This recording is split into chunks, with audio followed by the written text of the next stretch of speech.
अस्सलाम वालेकुम, welcome to tested and tried channel. आज मैं आपके साथ किचन से रिलेटेड एक बहुत ही अहम tested and tried tip share कर रही हूँ, जो कि हर घर का एक कॉमन इशू है और रोज़ हमारे घरों में डिस्कस होता है। वो ये कि फ्रिज में रखा हुआ आटा बहुत जल्दी ख़राब हो जाता है। तो उसके लिए मैं आज आपसे एक बहुत ही ज़बरदस्त tested and tried tip share कर रही हूँ। लेकिन अगर आप मेरे चैनल पर नए हैं तो सबसे पहले मेरे चैनल को सब्सक्राइब करके वीडियो को लाइक और शेयर ज़रूर करें। आटे को ज़्यादा देर तक फ्रिज में खमीर होने से बचाने के लिए सबसे बेस्ट तरीका ये है कि हम 2 या 3 बातों का ख्याल रख लें। पहली बात ये कि आटा उतनी ही मिकदार में गूंदा जाए जितनी की ज़रूरत है।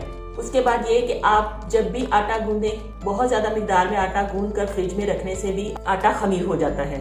इसके अलावा जब भी गर्मियों में आप आटा गूंदें तो उसको कोशिश करें कि फ्रिज के ठंडे पानी से आटा गूंदें। उससे जब हम आटा गूंद के फ्रिज में रखते हैं तो आटा काफ़ी टाइम तक हमारा चल जाता है और जल्दी खमीर नहीं होता। इसके अलावा आटा गूंदें तो थोड़ा सख्त गूंदें। ज़्यादा नरम आटा गूंद कर रखने से भी आटा जल्दी खमीर होता है।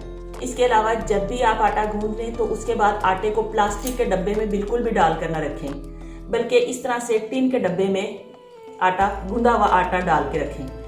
टीन के डब्बे ये बहुत आसानी के साथ बाजार से मिल जाते हैं, आप वो ख़रीद लें और उसके बाद आटा उसमें डाल कर रखें तो आपका आटा 2 या 3 दिन तक आसानी के साथ फ्रिज में रह जाएगा और जल्दी खमीर नहीं होगा।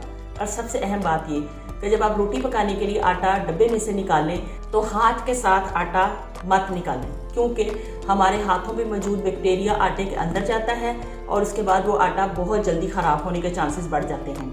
तो सबसे बेस्ट सोल्यूशन ये है कि जब भी आप आटा डब्बे में से निकालें तो इस तरह से किसी भी एक बड़े चम्मच के साथ आटे को निकालें और उसके साथ पेड़ा बना लें।